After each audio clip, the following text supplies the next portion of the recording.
Ole, Dampabial Emile Trophy chu nakal zela voin khan quarter final higher secondary school le Chimveng FC Eten an khela penalty shootout manga chakzok zonna nei ania sai sel tuan tam khop maya kha ron react ve tha in country a WhatsApp group rang te soyet tam mani West Phaileng WhatsApp group rang chu alua lum veketila kan soi sulom ve big takin GS group ngat phei chu fair low adik low tran lam nei in antisa ti thengin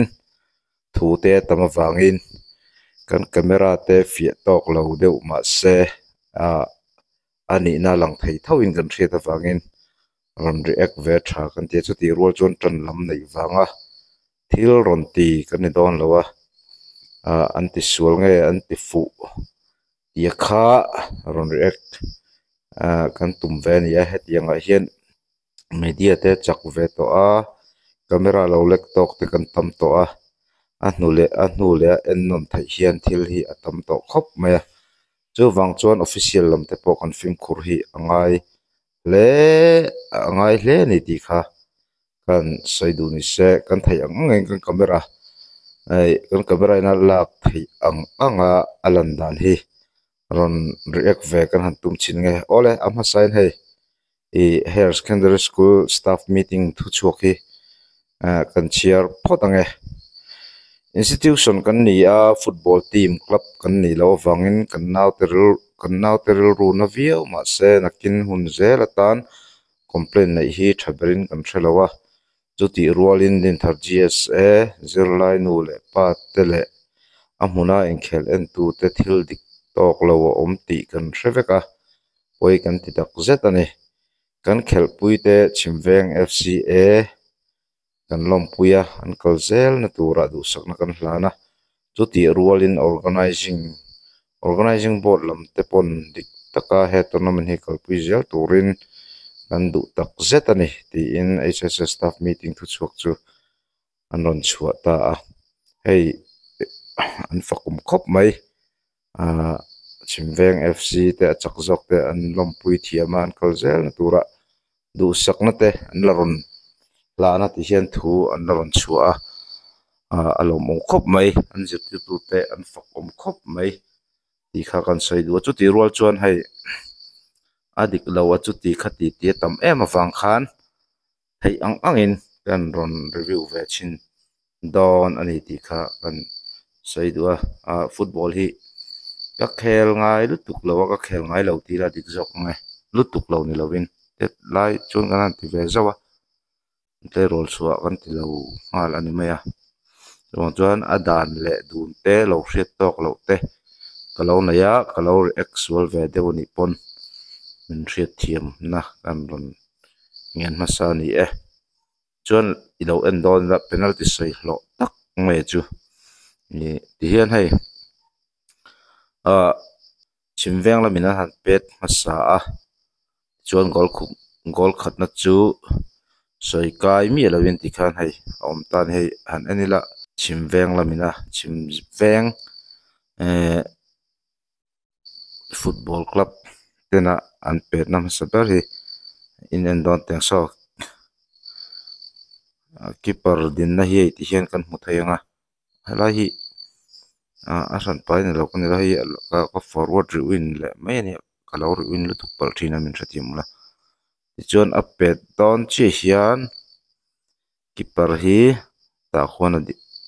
ti khona ding ani line rapa chuan a pet ta khu a goal ta soi sel la om lo phot ani hei hi chu mo phot mai na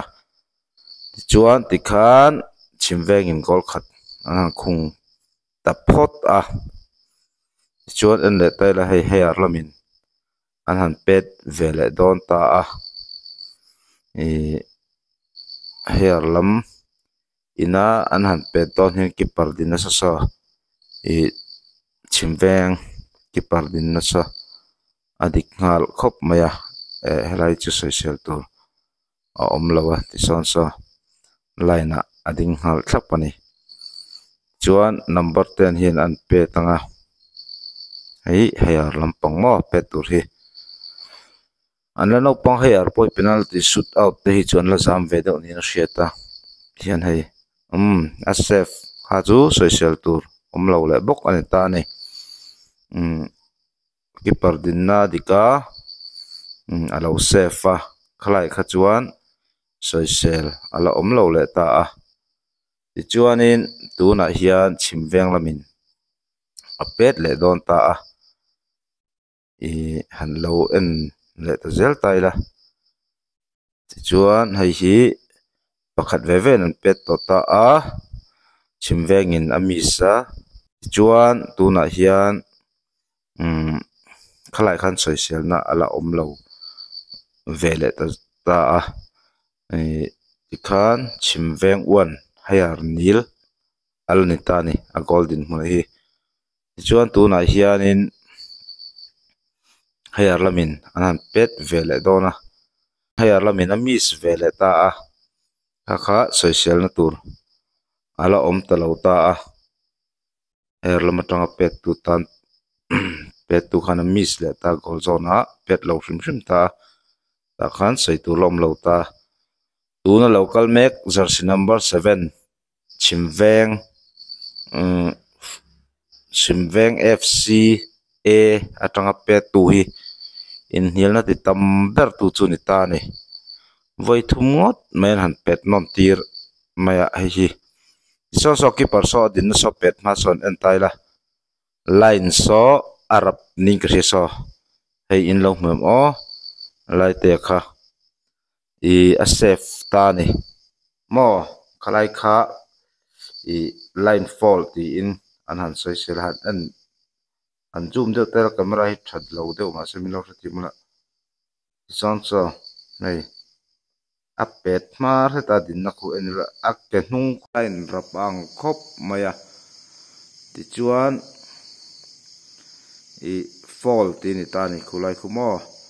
chuan an pet ti ra khu ti khuan a safe a kha keeper fall an ti ta a an han ham tha a chuanin an pet non tir le don ni jersey number 7 chuan sol free in din na lai tur te an rila chua lo tur line pel lo tur ham ma in pet ma in ti kha hril ni ngei tur ni chuan han en tai la khu ti khon line arap ta ni line arapa anung lam camera tang lo lan dan pawh la hei line hi rap ta ni chiang ti khon an pet ta han ani la khu alo safe le ta ni avoi ni pet na number 7 in hei hi linesman in a par le a fall ti in free in a pet non tir le a hei in hil na ti tam tu tak chu ni kan muang han en non don ta ila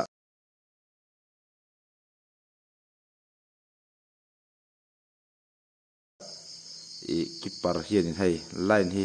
ti hian arapani mo ke hnung lamara hi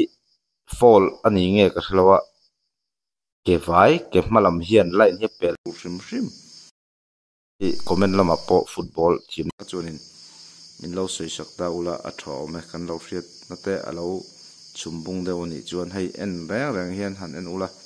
a ke chuan line arap chia ani ti kha a hriat anga ti chuan hei han en la hei a cha son mi lo keeper hi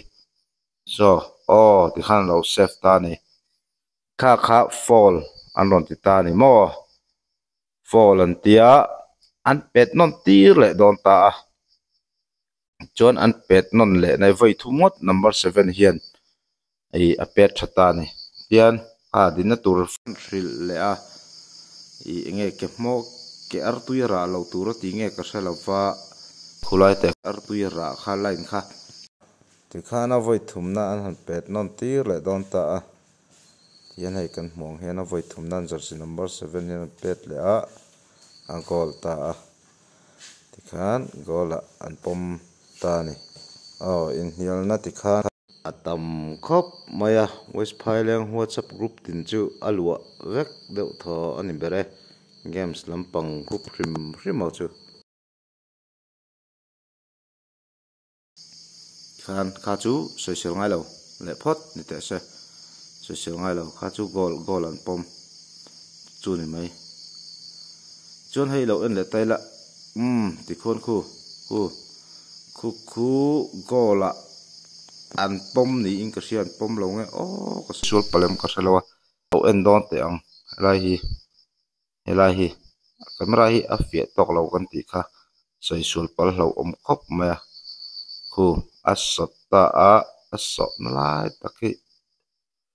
ti lan a har khop ma tien peta bar fuwa aron sot le ta ni kulai te khu ar ti lan fu har khop ma lai tak te kuan tien pet phaya forward le ruin hi atsak de olak thina min lo thati mula ngai te kan react china nge hi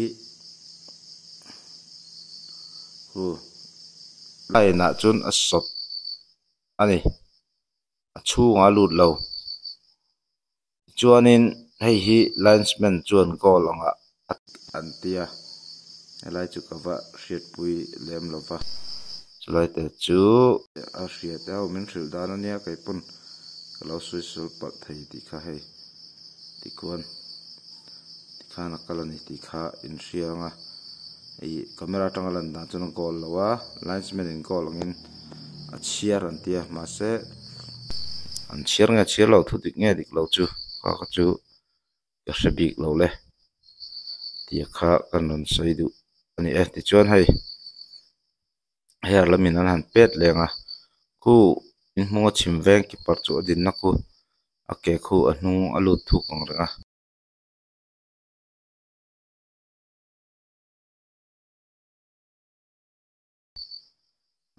a goal vele ta ti chuanin chimveng lam tang an pet velenga adang chu social tur om lawa en thui to lo mai ta ila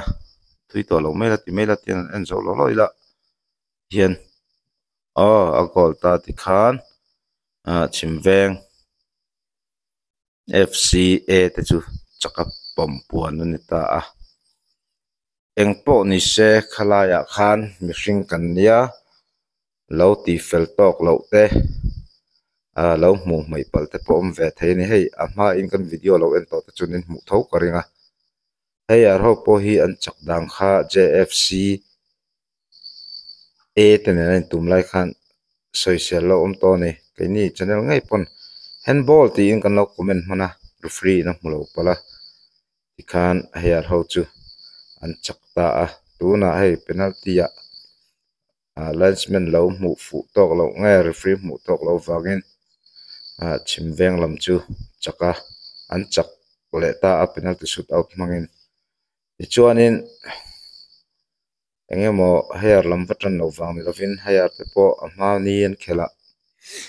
handball nge referee mu lo pala buai lek lek kha kan to ka hetiang hi in khel ni ko hian